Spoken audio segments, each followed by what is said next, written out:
বিভিন্ন আসসালামু আলাইকুম। আমি তোমাদের পদার্থবিজ্ঞান বিষয়ে অনলাইন ক্লাসে স্বাগতম জানাচ্ছি। ইতিপূর্বে আমি তোমার পদার্থবিজ্ঞান বিষয়ের প্রথম পত্রের গতিবিদ্যা চ্যাপ্টারে আলোচনা করেছিলাম। তার ধারাবাহিকতা বজায় রেখে আজকেও আমি তোমাদের গতিবিদ্যা বিষয়ে পরবর্তী যে আলোচনাগুলো সেগুলোর দিকে যাচ্ছি, সামনের দিকে যাচ্ছি। তো তোমরা আমার আলোচনা শোনো এবং আশা করি এই আলোচনার মাধ্যমে তোমরা বাসায় নিয়মিত অনুশীলন করলে, পড়ালেখা করলে তোমাদের এই বিষয়ে পাঠগুলো সহজেই অনুধাবনযোগ্য হবে। তো যাই হোক, আমরা এর আগে দ্রুতি পর্যন্ত আলোচনা শেষ করেছি। আজকে আমরা শুরু করতে চাচ্ছি গতিবিদ্যা অধ্যায়ে বেগ। বেগ থেকে পরবর্তীতে যে আলোচনা যা আসতেছে, বেগ বেগ বা তাৎক্ষণিক বেগ। সময়ের ব্যবধান আমরা যদি চিন্তা করি, আচ্ছা বেগটা হলো মূলত সময় এবং দূরত্বের উপর নির্ভরশীল, সরণের উপর নির্ভরশীল। দূরত্ব বলতে সরণ, নির্দিষ্ট দিক। তো যাই হোক, সময়ের ব্যবধান যদি আমরা শূন্যের কাছাকাছি ধরি, শূন্য নয় কিন্তু প্রায় শূন্যের কাছাকাছি ধরি, তাহলে বস্তুর সরণের যে হার হবে সেই সরণের হারকে আমরা বেগও বলতে পারি, তাৎক্ষণিক বেগও বলতে পারি। সময়টা টিটা যদি একবার আমরা ডেলটি যদি শূন্যের কাছাকাছি ধরি, শূন্য নয় কিন্তু শূন্যের কাছাকাছি যদি আমরা ধরি, তাহলে বেগ যদি আমরা চিন্তা করি, বেগ তাৎক্ষণিক বেগ, বেগ যদি আমরা ডেল বি ধরি, বেগ হলো সময়টা শূন্যের কাছাকাছি কিন্তু শূন্য আমরা ধরবো না। তাহলে সরণ যদি আমরা এক্স দিয়ে চিন্তা করি, তা del x by del t. এই হলো বেগ বা তাৎক্ষণিক বেগ। বেগ বা তাৎক্ষণিক সময়টা যদি আমরা শূন্যের কাছাকাছি ধরি, তাহলে যে আমরা সরণের যে হারটা পাবো, মানটা পাবো, সেইটা আপনাকে তাৎক্ষণিক বেগ বলতে পারি কিংবা বেগও বলতে পারি। এখন গড় বেগ যে কোনো সময় ব্যবধানে কোনো বস্তু মোট সরণের ওই সময় ব্যবধান দিয়ে ভাগ করলে যে রাশি পাওয়া যায় তাকে আমরা গড় বেগ বলি। অর্থাৎ কোনো বস্তুর যদি মোট সরণ থাকে, ওই সরণের মধ্যে ওই সময়ের মধ্যে কতটুকু সময় সময় বস্তুটার সরণ হলো, যার ভাগফলটা যে রাশি হচ্ছে সেটা হলো আপনার গড় বেগ। মধ্যবেগ কোন একটি গতিশীল বস্তুর আদি বেগ এবং শেষ বেগ।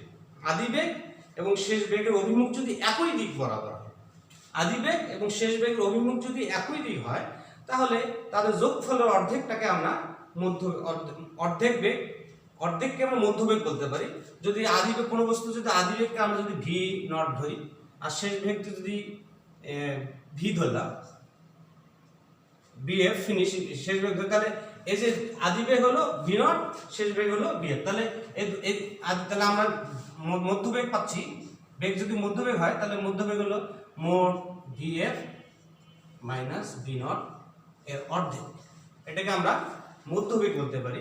অর্ধেককে আমরা এই বেগটাকে আমরা মধ্যবেগ বলতে পারি। তারপর আপেক্ষিক বেগ। মধ্যবেগের পর আসতেছে আমাদের আপেক্ষিক বেগ। আপেক্ষিক দুটি চলমান বস্তুর একটি সাপেক্ষে অপরটির অবস্থানের পরিবর্তনের হারকে আপেক্ষিক বেগ বলে। দুটি চলমান বস্তু, যা মনে করো একজন তোমার বন্ধু মোটরসাইকেলে তোমার কলেজের দিকে আসতেছে, আবার তুমি সাইকেলে কলেজের দিকে আসতেছে, তাহলে দুইজনের মধ্যে একটা বেগ, একটু আলাদা বেগ থাকবে। তোমার সাইকেলের এক ধরনের বেগ থাকবে আর তোমার বন্ধু মোটরসাইকেলের জন্য তার আলাদা বেগ থাকবে। এই যে দুটি চলমান বস্তু একটি সাপেক্ষে অপরটির যে অবস্থানের পরিবর্তন হচ্ছে, আমরা এই পরিবর্তনটাকে আমরা আপেক্ষিক বেগ বলতে পারি। সমবেগ অর্থাৎ সম শব্দের অর্থ দিয়ে কি বোঝা যাচ্ছে? সম মানে সমান। তাহলে যে বেগ সবসময় সমান থাকবে তাকে সমবেগ বলতে পারি। এটা স্বাভাবিকভাবে আমরা বলতে পারি কোনো বস্তুর বেগ, কোনো বস্তুর উপর ক্রিয়াশীল বলের মান ও দিক ধ্রুব থাকলে ওই বস্তুর বেগকে ধ্রুব বেগ বা সমবেগ বলতে পারি। বস্তুর মান এবং বস্তুর দিক যদি ধ্রুব থাকে, যেমন যদি চিন্তা করেন একটা বস্তু যদি এই একটা বস্তু এক্স অক্ষ বরাবর যাচ্ছে, মনে করুন এবি, হ্যাঁ, বস্তুটা প্রথম সেকেন্ডে এর প্রথম সেকেন্ড, এটা দ্বিতীয় সেকেন্ড, এটা হলো তৃতীয় সেকেন্ড। প্রথম সেকেন্ডের বস্তুটা যদি 2 মিটার দেয়, দ্বিতীয় সেকেন্ডের বস্তুটা যদি 2 মিটার দেয়, তৃতীয় সেকেন্ডের বস্তুটা যদি 2 মিটার দেয়, তাহলে বস্তুটাকে আমরা সমবেগ বলতে পারি। অর্থাৎ বস্তুটি প্রত্যেকটা সেকেন্ডে মানে একই সময় সমান দূরত্ব অতিক্রম করতেছে। অর্থাৎ বস্তুটির দিকও যেমন ধ্রুব, বস্তুটার মানও তদ্রুপ ধ্রুব। এই ধরনের বেগকে আমরা সমবেগ বলতে পারি। অসমবেগে একই জিনিস, সমান বেগ সমবেগ, তাহলে বেগের মান যদি অসম হয় তাহলে অসমান বেগ, যদি ভিন্ন ভিন্ন সময়ে বস্তুর বেগ ভিন্ন ভিন্ন হয় তবে তাকে অসমবেগ বলে। যেমন এই একই জিনিস যদি আমরা কল্পনা করি, মনে করলাম এই একটা বস্তু এ বি বরাবর যাচ্ছে, এক্স অক্ষ বরাবর এ বি, তা বস্তুর প্রথম সেকেন্ড ধরলাম এটা, দ্বিতীয় সেকেন্ড, এটা হলো তৃতীয় সেকেন্ড। তা প্রথম সেকেন্ডে ধরলাম বস্তুটা 2 মিটার গেল, দ্বিতীয় সেকেন্ডে বস্তুটা 3 মিটার গেল, আবার পরেরটা 2 মিটার গেল। আবার যদি 4 সেকেন্ড ধরি আমরা, এটা মনে করলাম 4 মিটার, তাহলে বস্তুটার কি বেগ কি হচ্ছে, পরিবর্তন হচ্ছে। অর্থাৎ প্রথম সেকেন্ডের বস্তুটা 2 মিটার অতিক্রম করলো, দ্বিতীয় সেকেন্ডের বস্তুটার বেগ 3 মিটার ছিল, 3 মিটার অতিক্রম করলো, তৃতীয় সেকেন্ডে বস্তুটা 2 মিটার অতিক্রম করলো, বেগ কমে গেল, আবার চতুর্থ সেকেন্ডে বস্তুটা আবার বেগ বেড়ে গেল 4 মিটার। অর্থাৎ বস্তুটার বেগ সমান নয়, ভিন্ন সময়ে ভিন্ন বস্তুটার বেগ ভিন্ন ভিন্ন হলো, এই জন্য এই বস্তুটাকে বলতে পারি আমরা অসমবেগ। তাৎক্ষণিক ত্বরণ, আচ্ছা বেগ শেষ হয়ে গেল, বেগের পরবর্তী রাশি আসতেছে ত্বরণ। ত্বরণ বলতে কি বুঝি, তাৎক্ষণিক ত্বরণ বা ত্বরণ। কোনো একটি গতিশীল বস্তুর সময় ব্যবধান যদি শূন্যের কাছাকাছি হয় তাহলে বেগ পরিবর্তনের হারকে তাৎক্ষণিক ত্বরণ বলে। অর্থাৎ এর আগে আমরা বেগ আলোচনা করছিলাম সরণের সঙ্গে সময়ের সম্পর্কিত, আর ত্বরণ ক্ষেত্রে আলোচনা করতেছি বেগের সঙ্গে সময়ের সম্পর্কিত। অর্থাৎ বেগ যখন সময়ের পরিবর্তন নির্দিষ্ট দিকে বা সরণ যেটা হয়, সরণের সঙ্গে সরণের হারকে আমরা বেগ বলতেছিলাম, বেগ বা তাৎক্ষণিক বেগ বলতেছিলাম। তদ্রুপ এই ত্বরণের ক্ষেত্রে আমরা গতিশীল বস্তু যদি আমরা বেগের পরিবর্তনের হার কল্পনা করি সেইটাকে আমরা তাৎক্ষণিক ত্বরণ বলতে পারি। অর্থাৎ একই রকম যদি আমরা ত্বরণকে এ দ্বারা প্রকাশ করি, হ্যাঁ ত্বরণকে সাধারণত এ দ্বারা প্রকাশ করা হয়, এই যদি সময় সময় যদি শূন্যের কাছাকাছি হয়, ডেলটির মান যদি শূন্যের কাছাকাছি, শূন্য নয়, সময় ব্যবধানটা যদি শূন্যের কাছাকাছি হয় তাহলে কি বেগ পরিবর্তনের হার, বেগ যদি আমরা ডেল ভি ধরি আর সময়টাকে আমরা ডেল টি ধরি, এটি হবে ত্বরণ বা তাৎক্ষণিক ত্বরণ। তা যাই হোক, তোমরা বেগের পরে ত্বরণ, ত্বরণের পরে এখন সমত্বরণ আসতেছে। সমত্বরণ অর্থাৎ ত্বরণ যদি এর আগে যেমন দেখালাম বেগ যেমন প্রথম সেকেন্ডে 2 মিটার, দ্বিতীয় সেকেন্ডে 2 মিটার, তৃতীয় সেকেন্ডে 2 মিটার এভাবে চলছিল। তো যাই হোক, বেগ যেহেতু সমবেগ ছিল যেরকম, প্রত্যেকটি সময়ে নির্দিষ্ট সময় নির্দিষ্ট দূরত্ব অতিক্রম করে, ত্বরণের ক্ষেত্রে আমরা একই জিনিস চিন্তা করতে পারি। যদি ত্বরণ সবসময় ধ্রুব হয় তাকে সমত্বরণ, ত্বরণ ধ্রুব অর্থাৎ কি, প্রথম সেকেন্ডে যদি কোনো বস্তুর ত্বরণ 3 মিটার হয়, পরবর্তী সেকেন্ডে যদি আবার ত্বরণ যদি 3 মিটার হয়, তাহলে ত্বরণও নির্দিষ্ট সময় ধ্রুব থাকতেছে, সময়ে সব সময় ধ্রুব থাকতেছে, তাহলে এই ত্বরণটাকে আমরা সমত্বরণ বলতে পারি। যাই হোক, ত্বরণ সমত্বরণ গেল। এখন আমরা এই ত্বরণ, সরণ, বেগ এই সম্পর্কিত কিছু রাশিমালা আমাদেরকে জানতে হবে। ইতিপূর্বে তোমরা মাধ্যমিক শাখায় এই বিষয়গুলো জেনে আসছো, এই উচ্চ মাধ্যমিক শাখায় এই বিষয়গুলো তোমাদের আর একটু জানার দরকার আছে। তো যাই হোক, এখানে আমি কয়েকটি ইকুয়েশন তোমাদের জন্য রেডি করে নিয়ে আসছি, যে এস সমান ভি গুণন টি, অর্থাৎ এস হলো বস্তুর দূরত্ব বা সরণ, যেটাকে বলি আমরা দূরত্ব বলতে পারি, সরণও বলতে পারি। তাহলে বেগ এবং সময়ের গুণফল, হ্যাঁ। তদ্রুপ ভি সমান এস ইকুয়াল, এখানে এটা হলো এস সমান u t plus half a t square. এখানে লেখাটা একটু বুঝতে সমস্যা হতে পারে। এস সমান এই যে এস সমান u t plus half a t square, এই আর এখানে যে এটা বুঝতে সমস্যা ভি স্কয়ার, এটা এখানে হলো ভি সমান ইউ প্লাস এটি, ভি সমান শেষ বেগ, আদি বেগ এবং ত্বরণ এবং সময়ের গুণফলের সমষ্টি সমান হলো শেষ বেগ। শেষ বেগ সমান আদি বেগ যোগ ত্বরণ এবং সরণের সময়ের গুণফল।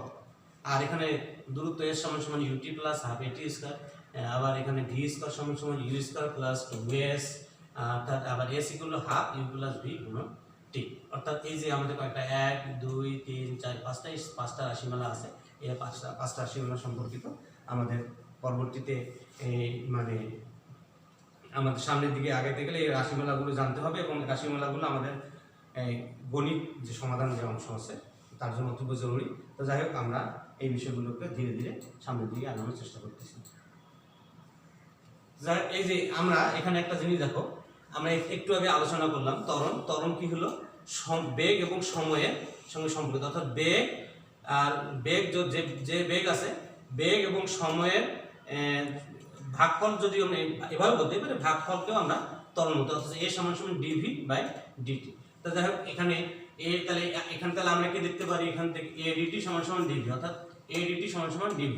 এখন এটাকে ইন্টিগ্রাল ক্যালকুলাস যদি করি আমরা, তাহলে এখানে একটু আমরা আর একটু লিখতে পারি। যদি সময়টা শূন্য ধরি, আদি বেগটা যদি আমরা ইউ ধরি, শেষ বেগটা যদি ভি ধরি, সময়টাকে শূন্য থেকে শুরু করলাম, আদি বেগটাকে ইউ ধরলাম, আর টাইমটা হলো টি, আর শেষ বেগটা যদি আমরা ভি ধরি, তাহলে আমরা ইন্টিগ্রেট করলে এরকম পাই। তাহলে এখানে আমরা আর একটু লিখতে পারি। তাহলে এখানে যেহেতু টি আসতেছে, হ্যাঁ, 0 to t, এ, আর এখানে আসতেছে, আমরা এখন এই ইন্টিগ্রাল ক্যালকুলাসে যে এখানে আমরা দেখেছি, এই যে ইন্টিগ্রাল ক্যালকুলাসের নিয়ম অনুসারে আমরা যদি লোয়ার লিমিট হলো 0, আপার লিমিট টি, এখানে যেহেতু কোনো কিছু নেই তাহলে এখানে টি আসতেছে। ইন্টিগ্রাল ক্যালকুলাসের যেটা বিধি আছে সেই বিধি অনুযায়ী এখানে আপার লিমিট হলো ভি, লোয়ার লিমিট হলো ইউপি, এখানে ভি আসতেছে। তাহলে আমরা এখানে যে আপার লিমিট আর লোয়ার লিমিটের মানগুলো বসাই, তাহলে আমরা এরকম মান পাই, এটি মাইনাস 0 সমান ভি মাইনাস ইউ, অর্থাৎ এটি সমান ভি মাইনাস ইউ। এটাকে আমরা আবার লিখতে পারি ভি সমান ইউ প্লাস এটি, যেটা 2 নম্বর সমীকরণে আমরা এর আগে দেখালাম। সেই 2 নম্বর সমীকরণ অনুযায়ী আমরা তাহলে আমরা ইন্টিগ্রাল ক্যালকুলাসের মাধ্যমে এটা প্রুভ করলাম যে ভি সমান ইউ প্লাস এটি। যাই হোক, আমরা পরবর্তী সমীকরণের দিকে আসি। আমরা এর আগে আমরা যেটা প্রমাণ করলাম ভি সমান ইউ প্লাস এটি, এটা একটু আগে আমরা এর আগের ইকুয়েশনে প্রমাণ করলাম। তাহলে ভিটাকে আমরা যে আবার ভাঙায় সরণ দূরত্ব বা এই সময়, সেই ভি এর পরিবর্তে আমরা ডিএস বাই ডিটি লিখতে পারি, মানে বেগ সমান দূরত্ব বাই সময়। এটাকে আমরা অনায়াসে আমরা ইউ প্লাস এটি ইন্টু ডিটি আর ডিএস লিখতে পারি। তাহলে আমরা এটাকে এই বেগ সমান শেষ বেগ সমান আদি বেগ যোগ ত্বরণ গুণন সময়, এইটাকে আমরা এইভাবে আমরা লিখতে পারি। এখন এই জিনিসটা এখানে লেখা আছে ইউ প্লাস এটি ইন্টু ডিটি সমান ডিএস। ইন্টিগ্রাল ক্যালকুলাস যদি আমরা আবার ইন্টিগ্রাল ক্যালকুলাসের নিয়ম অনুসারে করি যদি, তাহলে কি দ্বারা আমাদের দেখা যাচ্ছে এই ইউ প্লাস এটি, এটা ডিটি, এটা ইন্টিগ্রাল ক্যালকুলাস করলাম, এটা এখানে লোয়ার লিমিট হলো 0 আর টাইম হলো টি, আবার এখানে লোয়ার লিমিট 0 মানে দূরত্ব যদি 0 থেকে বা সরণ যদি 0 থেকে শুরু করে এস পর্যন্ত সরণ হয়, তাহলে আমরা ইন্টিগ্রাল ক্যালকুলাসের এই ইকুয়েশন ব্যবহার করে আমরা যেটা পাই সেটা হলো নিয়ম অনুযায়ী যে টি lower limit 0 upper limit t, এখানে lower limit 0 upper limit s, সূত্র অনুযায়ী যেটা আসতেছে lower limit 0 upper limit s. এটাকে আমরা ক্যালকুলেশন করলে আমরা পাচ্ছি u t plus half a t square সমান এস, অর্থাৎ সরণ হলো আদিবেগ সময়ের গুণফল এবং ত্বরণ এবং সময় বর্গের অর্ধেকের সমষ্টি সমান হলো দূরত্ব। যাই হোক, এর পরবর্তীতে আমরা আবার সামনের দিকে হচ্ছে এ ত্বরণ। আমরা একে কি ত্বরণকে এই দিয়ে প্রকাশ করছিলাম, এ ত্বরণ সমান সরণ বাই সময়, হ্যাঁ, ডিভি বাই ডিটি।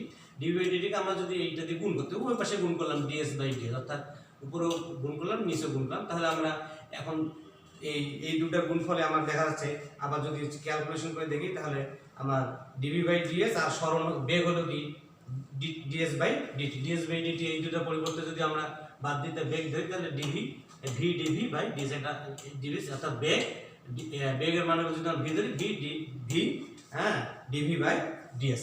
এখন এটাকে আমরা যদি গুণ করে দিই তাহলে এ ডিএস, এই যে এই ডিএসটাকে যদি গুণ করে দিই তাহলে এ ডিএস, আর এখানে হলো এই যে ভি ডিভি এর উপরে আর ভি ডিভি, অর্থাৎ এই ত্বরণ এবং যে ডিএস দূরত্ব এবং বেগ এবং বেগের যে ডিফারেন্সিয়েশন সেটা, এবং ত্বরণের সরণের ডিফারেন্সিয়েশন, এটাকে আমরা ইন্টিগ্রাল ক্যালকুলাস করি। তাহলে যে সময়টাকে যদি 0 ধরি, দূরত্বকে যদি আমরা 0 থেকে কল্পনা করি, আর শেষ দূরত্বটাকে যদি এস ধরি, আবার বেগের ক্ষেত্রে যদি আমরা আদি বেগ যদি ইউ ধরি, শেষ বেগ যদি আমরা ভি ধরি, তাহলে আমরা ক্যালকুলেশন করে যেটা পাই, তাহলে যে এটা lower limit 0 upper limit s, হ্যাঁ, লোয়ার লিমিট এখন ইউ আপার লিমিট ভি, অর্থাৎ এস মাইনাস 0 সমান minus v square by 2 minus u square by 2। এটাকে আমরা ক্যালকুলেশন করলে এস সমান v square minus u square by 2, অর্থাৎ ভি স্কয়ার সমান u square plus twice s, অর্থাৎ এখানে বেগ আদি বেগ শেষ বেগ আদি বেগ ত্বরণ এবং সরণের মধ্যকার সম্পর্ক। এই ইকুয়েশনটা কিসের দাঁড়াচ্ছে তাহলে? শেষ বেগ আদি বেগ এবং ত্বরণ এবং সরণের মধ্যকার সম্পর্ক। যাই হোক, আমরা পরবর্তীতে আসতেছি। তো আমরা এর আগে যে রাশি প্রমাণ করবো, এখন আরেক পরের রাশিটা আসতেছে। আমরা জানি ত্বরণ সমান শেষ বেগ এবং আদি বেগ, এই দুটার পার্থক্যকে সময় দিয়ে ভাগ করে আমরা ত্বরণ পাই, অর্থাৎ এ সমান ভি মাইনাস ইউ। যদি শেষ বেগকে আমরা ভি ধরি, আদি বেগকে যদি আমরা ইউ ধরি এবং সময়কে যদি টি ধরি, তাহলে আমরা ত্বরণ সমান এ সমান ভি মাইনাস ইউ বাই টি লিখতে পারি। এটা আমাদের ইতিপূর্বে আলোচনা হয়ে গেছে। তাহলে আর একটা আমরা একটু আগে প্রমাণ করলাম ভি স্কোয়ার সমান সমান ইউ স্কোয়ার প্লাস 2as, এই সমীকরণটা একটু আগে আমরা প্রমাণ করলাম। এতে এখন তাহলে এই যে এ আছে, এই এ এর ক্ষেত্রে আমরা যদি এই যে V minus u by t এই মানটা বসে দিই, অর্থাৎ এই যে 2s এই এর মানটা আমরা যদি এখানে বসাই দিই, তাহলে আমরা ভি স্কোয়ার সমান u square plus 2s v minus u by t এই জিনিসটাকে আমরা যদি ক্যালকুলেশন করে আসি, এই ধারাবাহিকভাবে ক্যালকুলেশন করে আসলে আমরা পাচ্ছি এস সমান সমান u plus v by 2 into t, অর্থাৎ সরণ হলো আদিবেগ এবং শেষ বেগের সমষ্টির অর্ধেককে সময় দিয়ে গুণ করলে আমরা বস্তুর অতিক্রান্ত দূরত্ব বা সরণটাকে আমরা নির্ণয় করতে পারি। এটা হলো সরণ, আদিবেগ, শেষ বেগ এবং সময়ের মধ্যেকার সম্পর্ক। যাই হোক, ধন্যবাদ তোমাদেরকে। তোমরা আজকে আমার পার্ট এই পর্যন্তই শেষ করতে যাচ্ছি। নেক্সটে আবার তোমাদের সঙ্গে আবার অনলাইন ক্লাসে দেখা হবে। বাড়িতে তোমরা ভালো থাকো, সুস্থ থাকো, নিরাপদে থাকো এবং নিয়মিত তোমাদের পাঠদান কার্যক্রম চালিয়ে যাও। আশা করি তোমরা যদি ঠিকমতো লেখাপড়া করো নিশ্চয়ই তোমাদের মঙ্গল হবে এবং সকলকে ধন্যবাদ জানিয়ে আজকের মতো এখানে বিদায় নিচ্ছি। আল্লাহ হাফেজ।